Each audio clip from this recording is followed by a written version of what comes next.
Santo guíe esta enseñanza, que tu Espíritu Santo, Padre, nos dé luz sobre cada uno de los textos que se estarán viendo, Señor, que nos ayudes a comprender lo que significan, Padre, y que podamos, Señor, gozarnos, Padre, que esto no nos asuste, que esto no nos dé miedo, Señor, sino que podamos gozarnos porque tú vas a regresar por tu pueblo, Padre. Te doy gracias en el nombre de Jesús. Amén. La semana pasada, hermanos, me adelanté un poco a propósito para que hoy pudiéramos aterrizar un poquito más en el tema, ¿verdad? El hermano Luis ayer me decía, ¿verdad?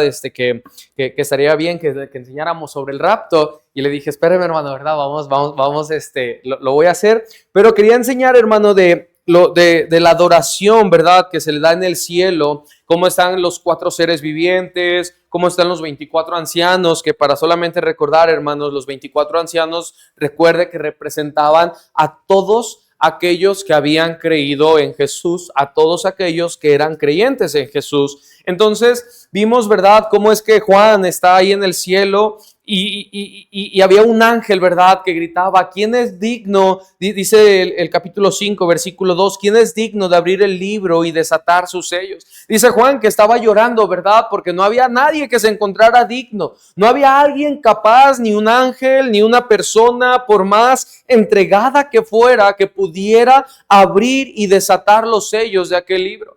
Pero dice que en medio de cuando está llorando, ¿verdad?, le dice, hey, no llores, no llores. Dice el versículo 5, he aquí que el león de la tribu de Judá, la raíz de David, ha vencido para abrir el libro y desatar sus 7 sellos.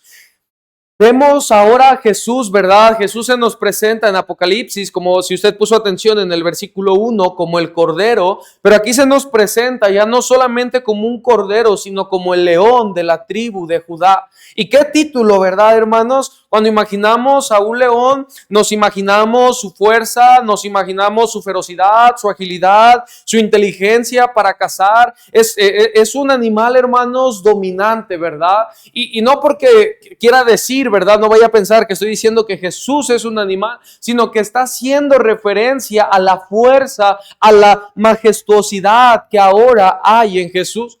Pero les dije que los 24 ancianos representaban a la iglesia. Entonces ya debió de haber habido un acontecimiento, ¿verdad?, que es el rapto. Acompáñenme a 1 Tesalonicenses, que este es el pasaje, hermanos, central, principal del arrebatamiento, y de que lo que creemos es que creemos en un rapto pretribulacional, ¿verdad? Como ya lo hemos visto. 1 Tesalonicenses 4, versículo 16, desde el 13, hermanos, comenzamos a leer desde el 13. 1 Tesalonicenses 4, del 13 al 18, dice así: por tanto, queremos, hermanos, que ignoréis acerca de los que duermen, para que no os entristezcáis como los otros que no tienen esperanza. ¿A qué se refiere con que? ¿Sí? Primera de Tesalonicenses 4, 13. ¿Sí? Tampoco queremos, hermanos. Sí, ahí estamos. Bueno, tampoco queremos. No critican, hermanos, ¿verdad? Están todos menos en la enseñanza, no puede ser. Dice así: tampoco queremos, hermanos, que ignoréis acerca de los que duermen. ¿A qué significa con los que duermen? Aquellos que murieron, ¿verdad? Para que no os entristezcáis como los otros que no tienen esperanza. O sea, ¿quiénes son los que no tienen esperanza, hermanos? Los que no tienen a Cristo, ¿verdad? O sea, Pablo está diciendo los que duermen, haciendo referencia a que el cristiano como tal no ha muerto, sino que un día, ¿verdad?, está dormido y un día va a despertar, que es lo que dice versículos después. Dice el versículo 14, porque si creemos que Jesús murió y resucitó, así también traerá Dios con Jesús a los que durmieron en él, o sea, los creyentes que creyeron en Jesús. Por lo cual os decimos esto en palabra del Señor, que nosotros que vivimos, que habremos quedado hasta la venida del Señor, no precederemos a los que durmieron, o sea, los que estamos en vida, ¿verdad? Porque el Señor mismo, con voz de mando, con voz de arcángel y con trompeta de Dios, descenderá del cielo y los muertos en Cristo resucitarán primero. Y note lo que dice el versículo 17.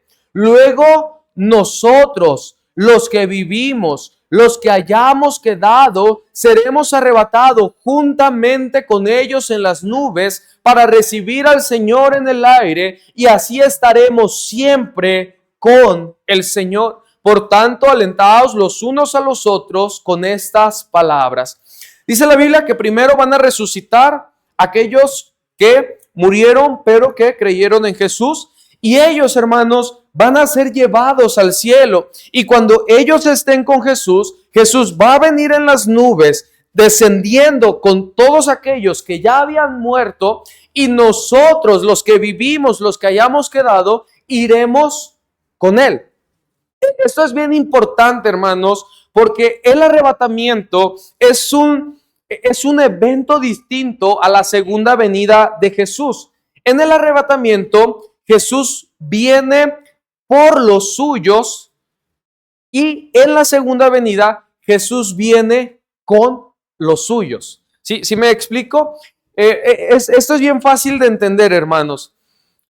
Jesús, cuando asciende al cielo, les dice: así como me ven ascender, me verán cuando regrese nuevamente. De la misma manera, ¿verdad? Cuando Jesús regresa, cuando Jesús viene por los suyos, no toca, hermanos, la tierra. Nosotros vamos a Él, mientras Él está en el cielo.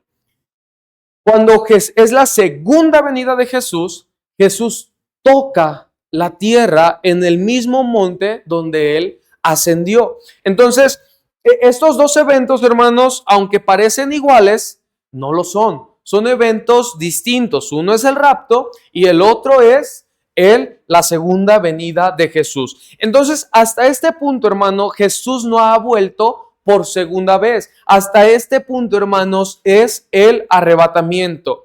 Y esto es algo bien hermoso, hermanos. Vamos a 1 Corintios 15. Acompáñenme allá. 1 Corintios, capítulo número 15. Nosotros estamos, hermanos, si nos toca, ¿verdad? Antes de que la muerte llegue a nuestras vidas, nosotros vamos a ascender con Jesús a las nubes, ¿verdad? Pero si no, Jesús va a regresar con nosotros para tomar a los que son suyos. 1 Corintios 15, versículo 51. ¿Ya estamos ahí, hermanos? He aquí os digo un misterio. No todos dormiremos, pero todos seremos transformados en un momento y cerrar de ojos a la final trompeta.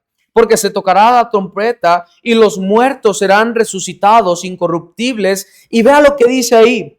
Y nosotros seremos transformados. Porque es necesario que esto corruptible se vista de incorrupción y esto mortal se vista de inmortalidad. Y cuando esto corruptible se haya vestido de incorrupción y esto mortal se haya vestido de inmortalidad, entonces será cumplida la palabra que está escrita: sorbida es la muerte en victoria. ¿Qué es necesario, hermano? ¿A qué se refiere que con esto corruptible se vista de incorruptibilidad?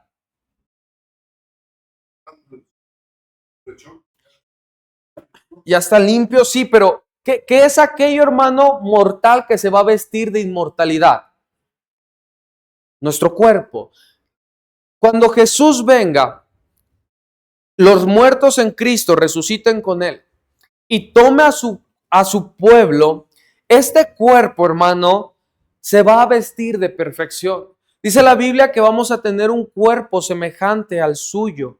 Un cuerpo parecido al de Jesús, un cuerpo que ya no le duele más, un cuerpo que ya no se cansa, un cuerpo que ya no se enferma, un cuerpo que ya no tiene necesidades, un cuerpo donde ya la enfermedad se acabó. Pero lo más hermoso de esto, hermano, es que nuestro cuerpo ya no va a tener más relación con el pecado. Mire, esto quizás usted y yo no lo entendemos. Porque usted y yo nacemos con una naturaleza pecaminosa, dice la Biblia. Y Cuando tenemos nuestra conciencia, comenzamos a pecar y día con día pecamos. Pero cuando Jesús está en la cruz, Él clama unas palabras que, si usted ha leído el relato, parecen unas palabras desgarradoras. Dios mío, ¿por qué me has desamparado? Jesús, hermano, había tenido una comunión eterna con el Padre por toda la eternidad, desde la eternidad pasada. Y en ese momento, cuando cae todo el pecado de cada uno de nosotros, el Padre no puede estar con el Hijo por el pecado que estaba en él. Por eso dice la Biblia que Jesús se hizo pecado por cada uno de nosotros. Entonces, Él clama esas palabras. Y como le digo, hermano, si usted lo lee y va leyendo el relato, son unas palabras desgarradoras. Dios mío, ¿por qué me has desamparado? Jesús entendía que era tener una relación con el Padre sin ningún límite, sin ningún impedimento. Usted y yo, hermano, necesitamos a Jesús para ser reconciliados con Dios, porque hasta antes de Jesús, usted y yo estábamos peleados con Dios. Pero cuando el pecado se ha quitado de en medio de nosotros, ahora nuestra relación con el Padre va a ser semejante a la que el Hijo tenía en la eternidad con su Padre. Una relación, hermanos, donde ya no hay más ocupaciones que nos aparten de Él. Una relación, hermano, donde si usted lee la Biblia como yo, de repente usted está leyendo, ¿verdad? Y va leyendo en cuanto a la ofrenda para los santos, haced vosotros también de la manera. ¿Y si le mandé este mensaje? ¿Y si hice esto? ¿Sí le ha pasado alguna vez? Ya, hermano, ese tipo de relación se va a acabar. Ya no va a ser una relación, hermano, donde tenemos, ¿verdad?, que estar y de nuestra parte, apartar un tiempo especial, sino que ahora por toda la eternidad, hermanos, vamos a estar con Él para siempre. Ese cuerpo que tendremos, hermano, va a ser un cuerpo perfecto. Un cuerpo, hermano, como lo dije, si usted tiene una enfermedad, esa enfermedad va a quedar atrás. Y ahora, hermano, vamos a ser imagen del segundo Adán, que es Jesús. Acompáñenme a Juan 14, versículo 2.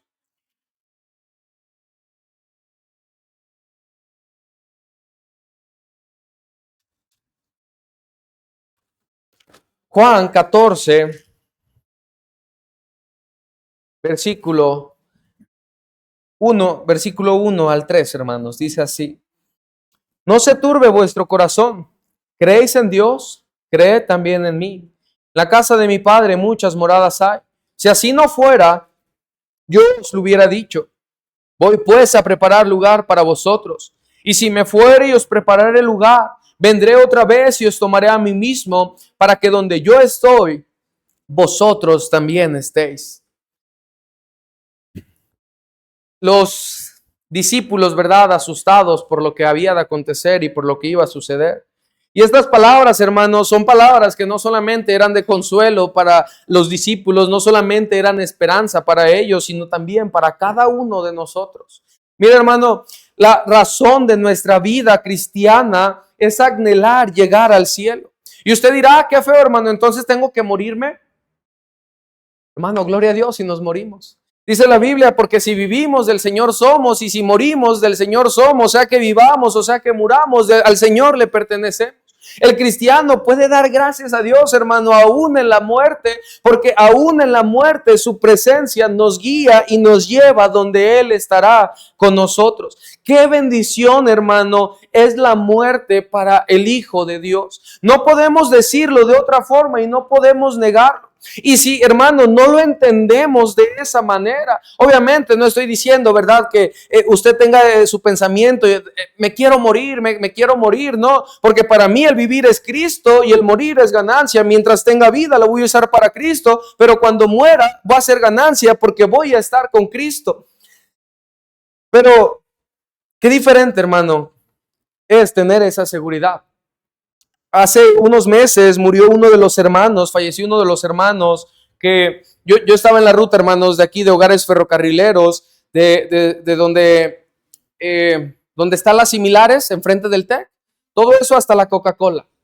Y falleció uno de los hermanos más queridos en la ruta, un hermano ya grande, un hermano que nos hacía siempre, ¿verdad?, sentir como en casa, siempre nos recibía.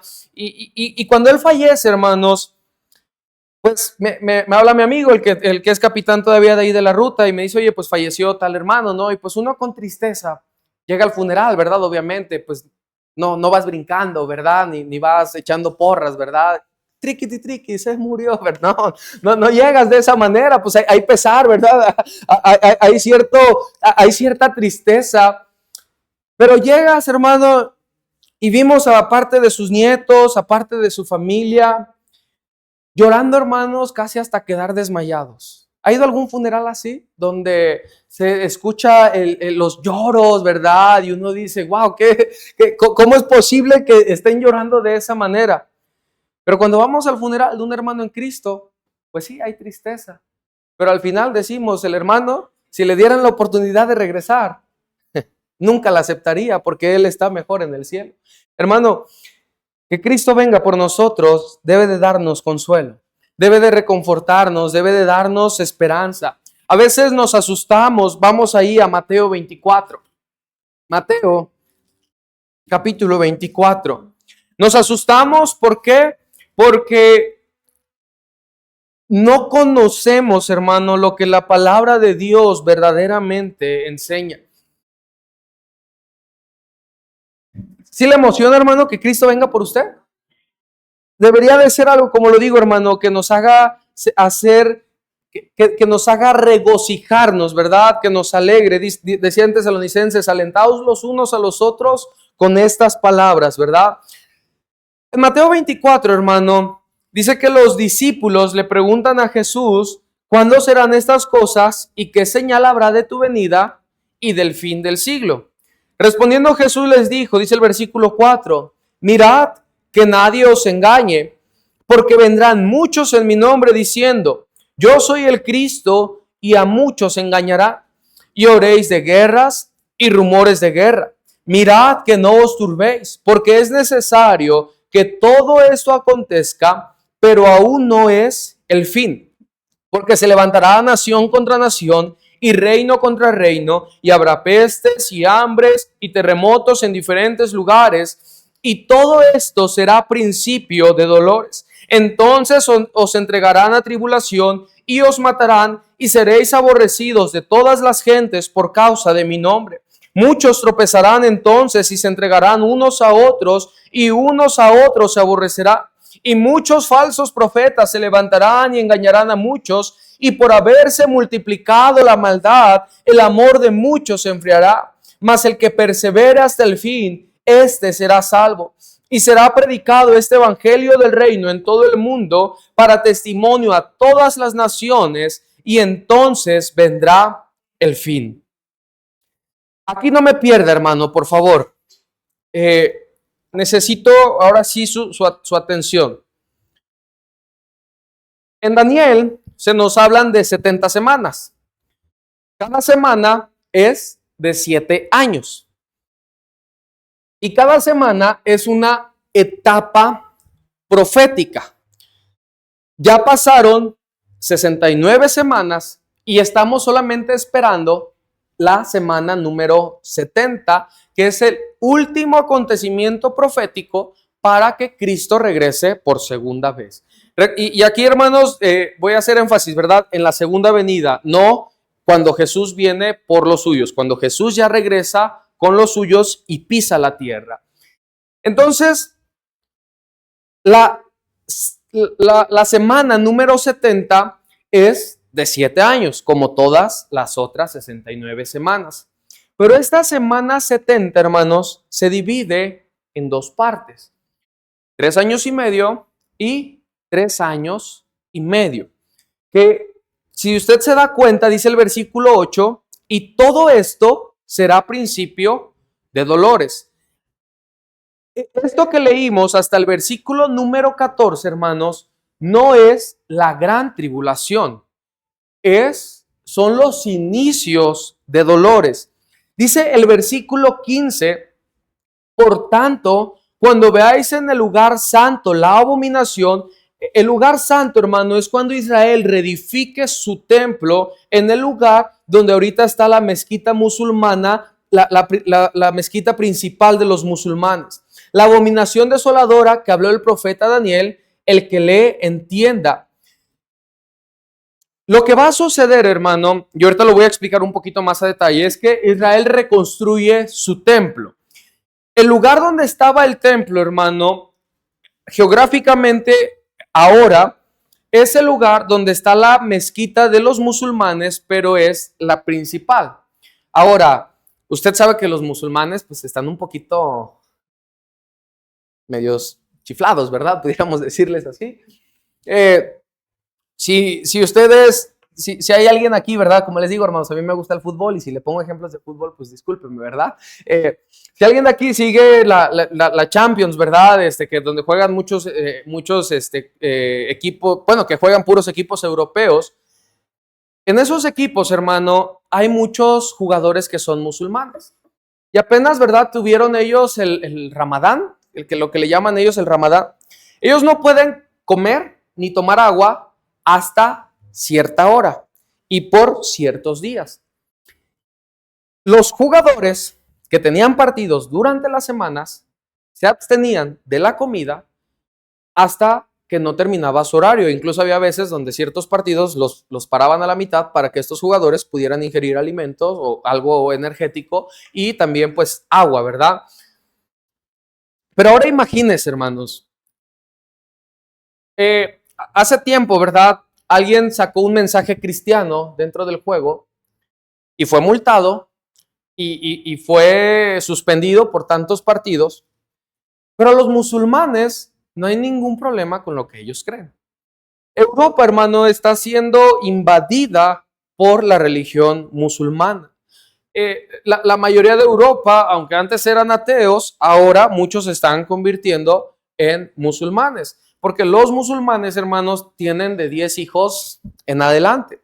Entonces, el punto de cuando comienza la gran tribulación, después de estos 3.5 años que acontecen cada uno de estos sucesos hasta el versículo número 14, es principio de dolores.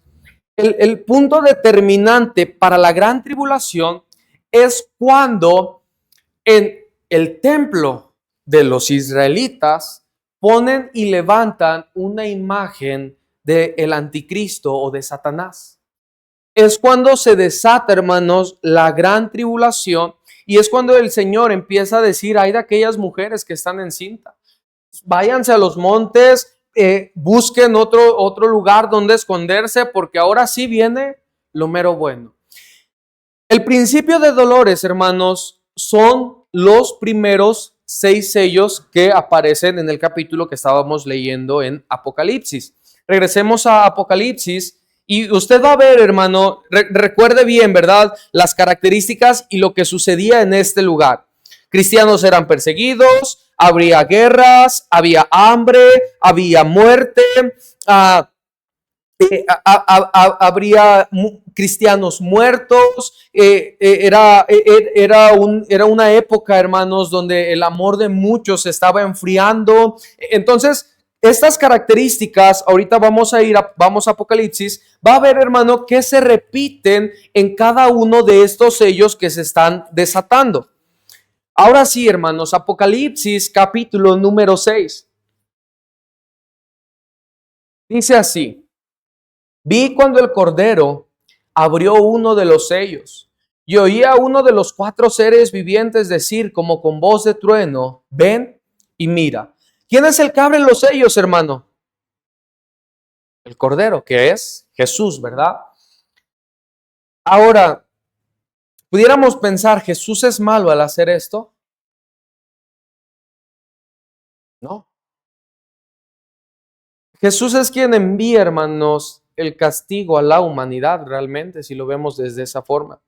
Y ayer hablábamos, ¿verdad?, con los hermanos de un tema similar a esto, que la gente no entiende que Jesús es Dios y que Dios es Jesús, pero que Dios es Dios. Y yo siempre pongo como ejemplo esto. ¿A ustedes les molesta, hermanos, que sus hijos lo desobedezcan? ¿Alguien tiene empleados a su cargo, hermanos? ¿O gente abajo de ellos, de ustedes? ¿No? Bueno, vamos con los hijos, ¿verdad?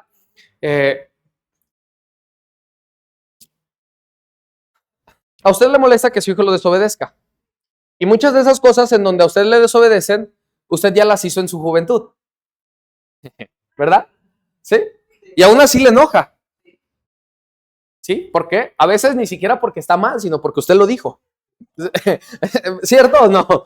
Sí, sí, o sea, no, ya no tanto por lo que hizo, sino porque a veces desafió su autoridad como padre, ¿verdad?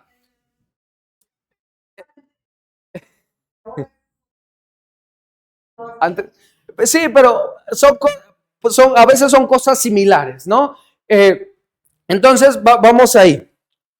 Imagínense esto, hermano. ¿Usted ha cometido los mismos pecados que su hijo está haciendo o ha hecho? Y aún así le molesta.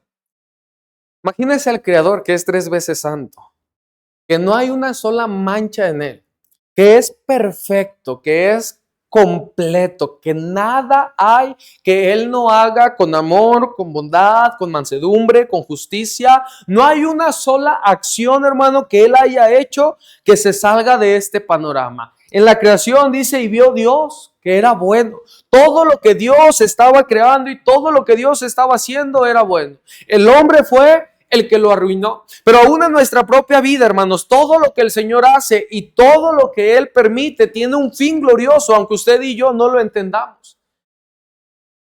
Pero si a nosotros nos molesta, ¿cuánto más a Él? Que sus criaturas, no sus hijos, sus criaturas, antes de que crean en Él, aquellos que no creen en Él, se rebelen contra Él por el pecado. Imagínense el enojo, la ira, porque a veces pensamos que Dios toma, hermano, el pecado a la ligera, pero el pecado no es tomado a la ligera, porque si fuese tomado a la ligera, Jesús no tendría que haber muerto en una cruz. El pecado es tan grande que llevó al Hijo de Dios a morir en una cruz para poder pagar los pecados de cada uno de nosotros.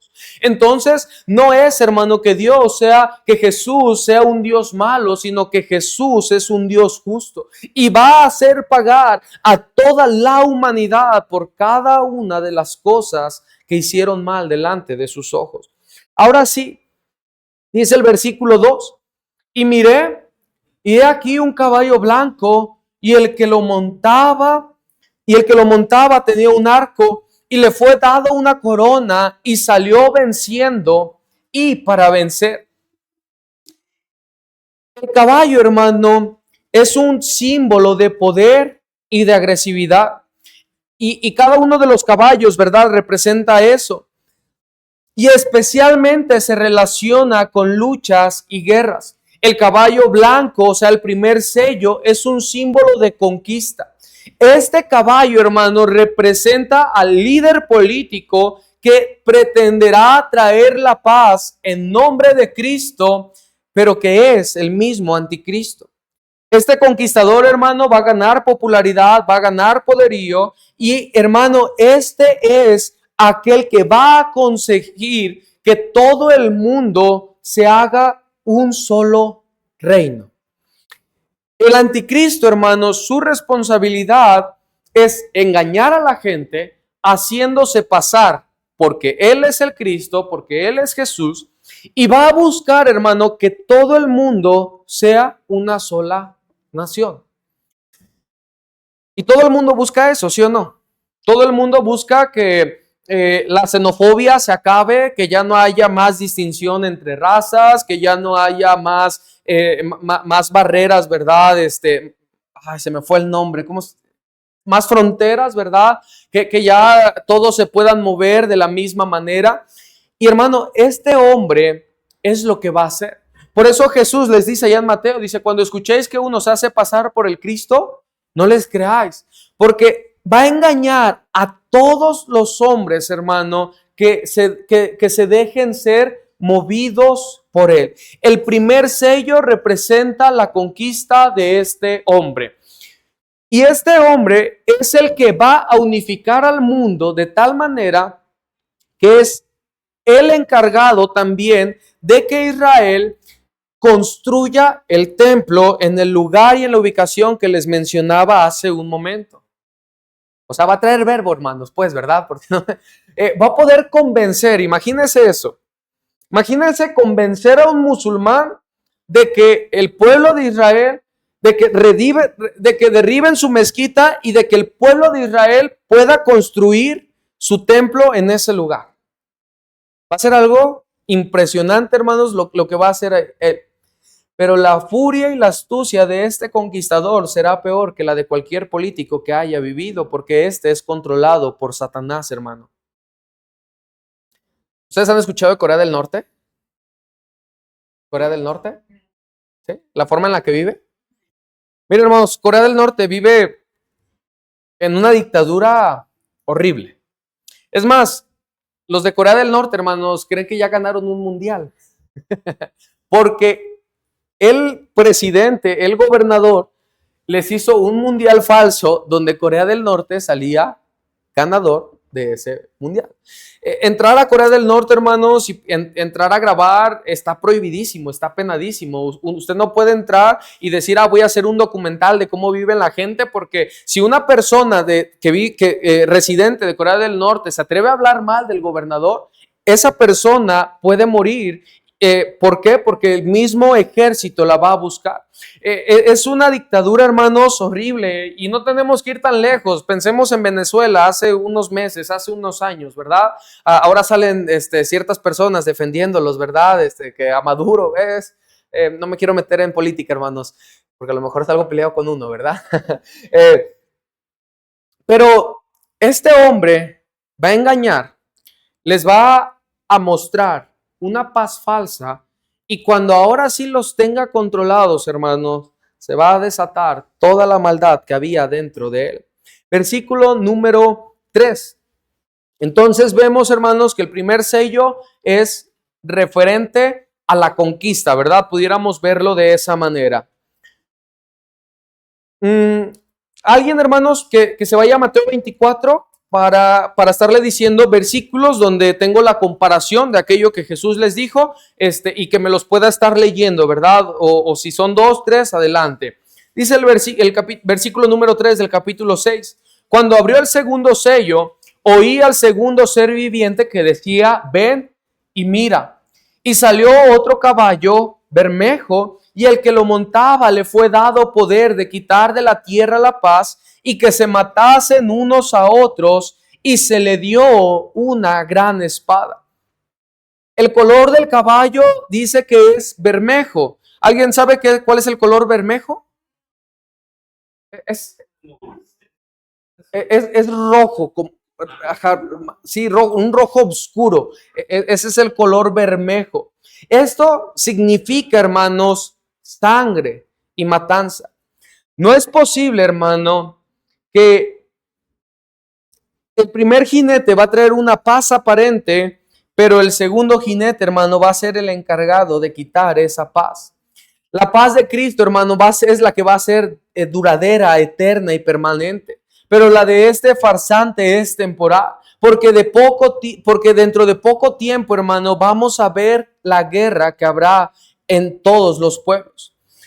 Mateo 24:6, ¿quién lo puede leer, hermano? Por favor. Y oirás de guerras y rumores de guerras. Mirad que no veis, porque es necesario que todo esto acontezca, pero aún no es el fin. Ahorita lee, hermano Trino, Mateo 24:7. Cuando pensamos en guerra, hermanos, ¿qué se le viene a la mente? Matanzas. ¿Cómo cree que se van a pelear, hermanos? A espada no creo. Yo podría ser. Yo creo, hermanos, que la forma en la que hoy en día serán las guerras es a través de bombas nucleares.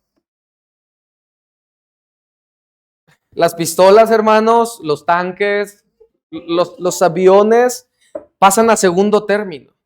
Ya cualquier país, hermano, hay países, ¿verdad?, que hasta se jactan de tener tantas bombas nucleares. Y qué horrible, ¿verdad? Fue lo que pasó en Japón con aquella bomba, ¿no? O sea, si usted ha buscado imágenes o ha leído de la historia, hermano, es algo terrible. Ahora, imagínese, hermano, cómo es que estará la humanidad después de esas guerras. ¿Cómo es que estarán las naciones? ¿Cómo es que estarán la gente, verdad? Invadida por radiación, la forma en la que morirán. Y cada uno de los jinetes, hermanos, es algo que sigue al otro, ¿verdad? Que lo precede, que va de la mano, la forma en la que van a ir aconteciendo los otros. Uno aparentemente trae paz, pero esa paz, hermano, es una paz falsa que solamente la está utilizando para él posteriormente, para que el segundo jinete, para que el segundo sello que sea desatado entre con la guerra. Apocalipsis, seguimos, hermanos, versículo número 5.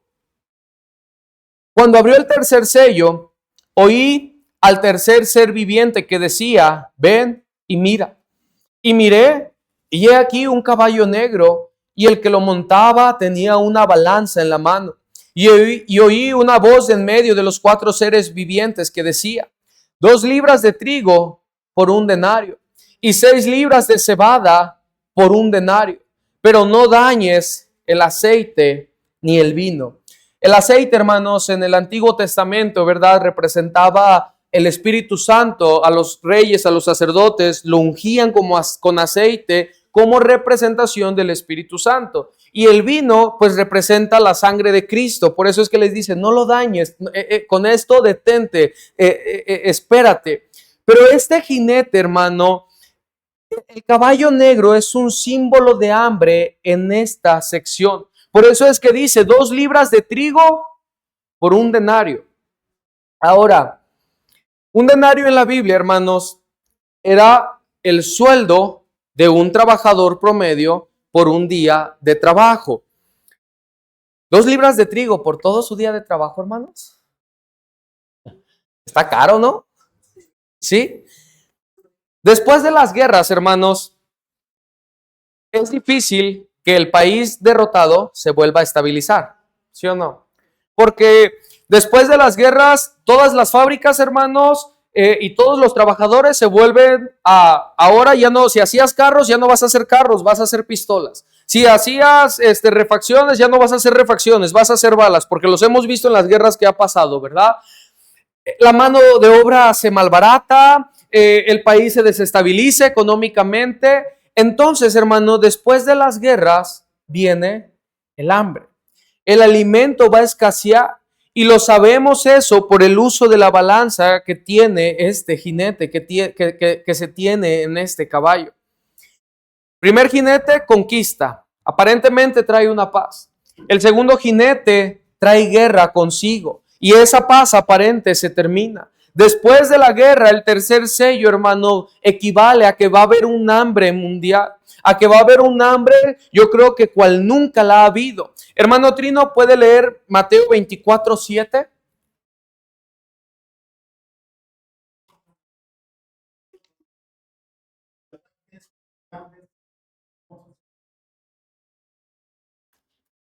Y habrá pestes y hambres. Después de tantas muertes, si hoy en día, hermanos, los cementerios no se dan abastos, abren uno a cada rato, ¿verdad? Y pasa la gente vendiéndote terrenos y se han pasado ahí en su casa y te dan planes, ¿verdad? Para financiamiento y un montón de cosas. Pero después de tantas bombas nucleares, ¿dónde guardas tantos cuerpos? Las pestes, hermanos, la contaminación, el olor, las armas químicas, va a ser algo, hermanos, completamente terrible. Pero usted y yo vamos a estar con Cristo, hermanos. Dice el versículo número 7.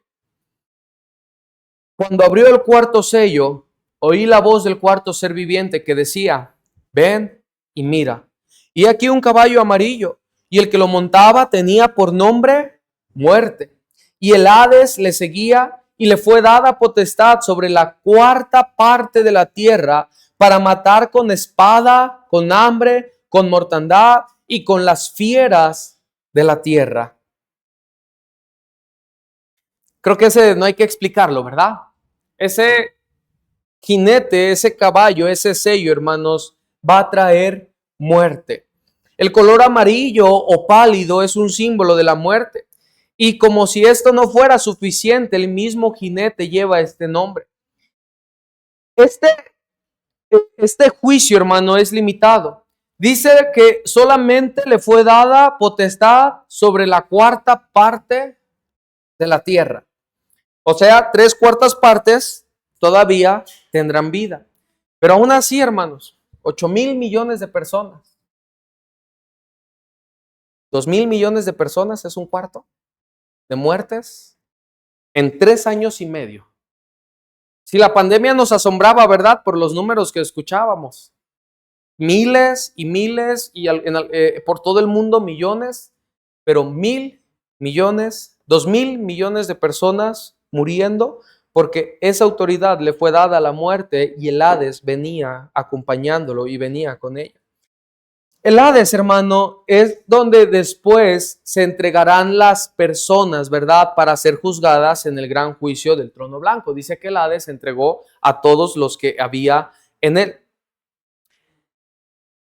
Ese mismo, hermanos, versículo está en Mateo 24:7, el que leía el hermano Trino. Pero vamos al quinto sello. Dice así, versículo número 9. Cuando abrió el quinto sello, vi bajo el altar las almas de los que habían sido muertos por causa de la palabra de Dios y por el testimonio que tenían. Y clamaban a gran voz diciendo, ¿hasta cuándo, Señor santo y verdadero, no juzgas y venga nuestra sangre en los que moran en la tierra? Y se les dieron vestiduras blancas y se les dijo que descansen todavía un poco de tiempo hasta que se completara el número de sus consiervos y sus hermanos que también habían de ser muertos con ellos. Estos creyentes predicaron el evangelio del reino y morirían, hermanos, bajo los efectos de los sellos anteriores, o sea, la primer parte de la tribulación. Al estar bajo el altar nos indica que alcanzaron salvación por el mismo sacrificio de Cristo, mientras llega el día de la venganza de Cristo. Ahora, estos creyentes, hermano, era gente que la iglesia ya está en el cielo, ¿verdad? Dijimos, los que habían creído ya se fueron con Jesús. Estos creyentes, hermanos, son aquellos que después de que vieron todo lo que había acontecido, decidieron seguir siendo fieles al Señor. Posteriormente hay otro grupo de creyentes que son salvados, aquellos que no se dejaron, ¿verdad?, tatuar el número de la bestia, el 666, y que no rindieron tributo al anticristo, a la bestia. Entonces, estos creyentes, hermano, aún en ese tiempo, el Señor muestra de su gracia para todos aquellos que quisieran recibirlas. Acompáñenme a Mateo 24, Mateo 24:9, por favor. Mateo 24:9. Por favor, hermana. Entonces, Dios matará de todas las gentes por causa de mí. ¿Puede leer el siguiente también? Otros tropezarán entonces y se entregarán a otros y unos a otros se apresarán. Y el número 3, hermana. Mas el que persevere hasta el fin, este será salvo. Hermanos, aún el Señor en ese tiempo dará gracia para aquellos que quieran creer en Él. Aún en ese tiempo el Señor dará misericordia para aquellos que quieran esperar en Él.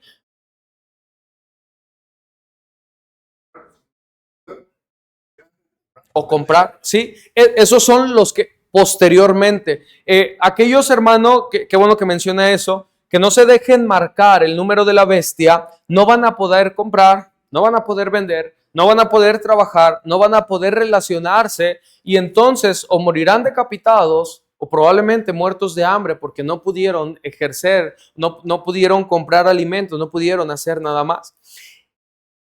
El sexto sello, hermanos, para poder ir concluyendo. Versículo número 12. Miré cuando abrió el sexto sello, y aquí hubo un gran terremoto, y el sol se puso negro como tela de silicio, y la luna se volvió toda como sangre, y las estrellas del cielo cayeron sobre la tierra, como la higuera deja caer sus hijos cuando es sacudida por un fuerte viento.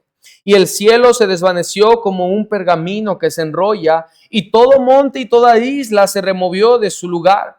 Y los reyes de la tierra, y los grandes, los ricos, los capitanes, los poderosos, y todo siervo y todo libre se escondieron en las cuevas y entre las peñas de los montes. Y decían a los montes y a las peñas: caed sobre nosotros y escondednos del rostro de aquel que está sentado sobre el trono y de la ira del Cordero, porque el gran día de su ira ha llegado. ¿Y quién podrá sostenerse en pie? El sexto sello, hermano, ocurren trastornos universales. Según este pasaje, son 7 cosas las que se ven afectadas.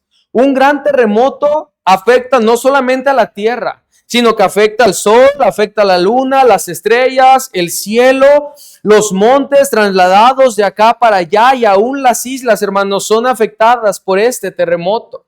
La gente, hermano, deseando morirse y deseando que aún una montaña, un monte caiga sobre ellos, porque la ira del Cordero se había desatado. Hermano, qué impresionante es. Y cuando pensamos en la ira de Dios, hermano, en la ira de Jesús, Él es glorificado a través de su ira. No tengamos miedo y no nos asustemos, hermano, porque nuestro Señor es un Dios que tiene ira. Porque esa misma ira es la que muchas veces nos defiende con justicia a aquellos que dañan a su pueblo y que dañan a sus hijos. Y un día esa ira, hermanos, va a ser expuesta ante todo el mundo. Y gente deseando morir no lo hará, hermanos, y no podrá. Un día, hermanos, Cristo va a ser glorificado aún en su ira por todos aquellos que no decidieron creer en Él. Pero ahora pensemos, hermano, y esto debería de quebrantarnos honestamente, hermanos. ¿Cuántos familiares tenemos? ¿Cuántos amigos? ¿Cuántos vecinos? ¿Cuántos compañeros de trabajo? ¿Cuántos compañeros en la escuela? ¿Cuánta gente que nos rodea? Estará ahí porque hubo un cristiano que nunca estuvo dispuesto a compartir del evangelio con él.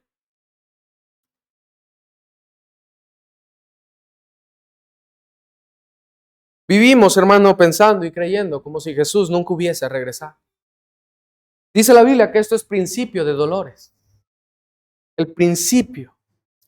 Un sufrimiento que parece que es leve a todo aquello que se ha de desatar posteriormente. Vamos a estar con Jesús, hermano, por toda la eternidad. Gloria a Dios por eso, porque podemos regocijarnos por eso. Porque Él va a regresar por su pueblo y porque nos gozamos de que un día esa enfermedad se va a acabar y porque va a terminar y porque, gloria a Dios, vamos a estar con Él y porque vamos a tener una casa en el cielo y porque vamos a vivir con Él para siempre y por siempre. Y porque mientras estén sucediendo estas cosas, el Señor nos va a estar dando recompensas a nosotros. ¿Pero qué va a pasar de sus conocidos, hermanos? Si usted le predicó, no tiene culpa. Si usted les compartió, ya no queda en usted. Pero el problema, hermano, es que no estamos compartiendo como deberíamos de hacer. El problema es que muchos de nosotros, como lo mencioné, no vivimos, hermano, de esa manera. Vivimos pensando, pues todavía falta mucho. Todavía está lejos de suceder aquello que ha de acontecer. Pero, hermano, Pablo decía que la venida de Cristo estaba cercana. Cristo viene pronto, dice Pablo. ¿Cuánto más en nuestro tiempo? Si han pasado más de 2000 años desde que Pablo dijo, un poco menos de 2000 años desde que Pablo dijo eso. Hermano, ¿qué estamos haciendo porque menos gente se quede a vivir estas situaciones? ¿Qué es lo que estamos dispuestos a ofrecer al Señor para que más gente sea salvada y sea llevada con nosotros? ¿Hasta qué punto, hermano, estamos dispuestos a desprendernos de nuestra comodidad, de nuestros privilegios, porque más gente le pueda llegar el evangelio? ¿Cuánto estamos sacrificando? ¿Cuánto estamos haciendo? ¿Cuánto estamos dando para la obra misionera, para que misioneros como el hermano Gabriel que vino la semana pasada pueda llegar a aquel país donde ni siquiera conocen el nombre de Jesús? Hermano, ¿eso no nos quebranta? ¿Eso verdaderamente no nos duele? Saber que usted conoce ese nombre tan dulce. Saber que cuando las cosas se ponen difíciles, usted puede ir y puede orar y Él lo va a escuchar. Saber que cuando no tiene dinero, Él va a proveer y va a suplir y le va a bendecir. Saber que cuando siente que ya no puede más, usted puede ir con Él. pero no le quebranta que hay gente que nunca ha escuchado de, no ha pensado en eso. Vivimos, hermanos, encerrados en lo que nosotros somos. Amamos nuestra iglesia y gloria a Dios por eso, pero no estamos amando las almas con la intensidad que deberíamos de hacerlo. No tenemos en nuestra mira que cada persona del mundo conozca a Jesús, que todo el mundo confiesa a Jesús como su Señor y como su Salvador. Estamos tan distraídos en tantas cosas que no valen la pena. Mientras que lo que a Dios le importa, hermano, pasa a segundo plano para su iglesia. ¿Qué estamos haciendo, hermanos, por las almas? Sea sincero, examínese. ¿Y qué estamos dispuestos a cambiar para que el Evangelio llegue a aquellos que no lo han tenido y que nunca lo han escuchado? Vamos a orar, hermanos. Gracias, Padre, por tu palabra. Gracias, Señor, porque nos gozamos en que tú vienes, Señor. Verdaderamente, Padre, nuestro corazón se deleita en escuchar esto. Hay un gozo sin igual, Padre, por saber que tú un día vas a regresar por nosotros. Que tú no nos dejas desamparados y huérfanos, sino que como Padre te preocupas por nosotros, Señor, proveyendo un Salvador. Gracias, Señor, porque la sangre de Cristo, Padre, nos salva de aún vivir eso.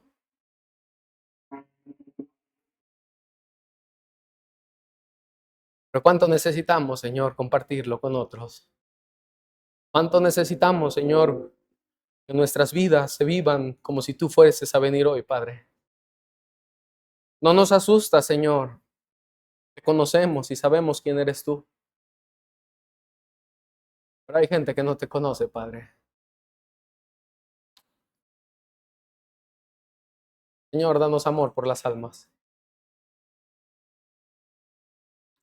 Que podamos, Padre, uno más, Señor. Uno más, arrebatándolos del infierno, dice tu palabra, Señor. Danos, Padre, ese amor por las almas. Señor, podamos predicar. Nuestra responsabilidad, Señor, no es salvar.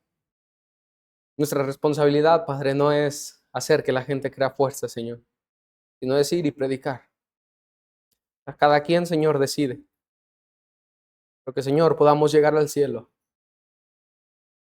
viendo que hicimos todo lo que estuvo en nuestras manos, todo lo que estuvo en nuestras fuerzas, todo lo que estuvo, Señor, a nuestra disposición y aún más allá de nuestras fuerzas, Señor, para que gente escuchara de tu precioso evangelio, Señor, para que gente conociera a tu Hijo, Señor. Sigue guiando esta iglesia, Padre, instruyéndonos y sigue moldeando, Señor, nuestras vidas. Te damos gracias porque tú eres bueno en el nombre de tu Hijo amado, Cristo Jesús. Amén.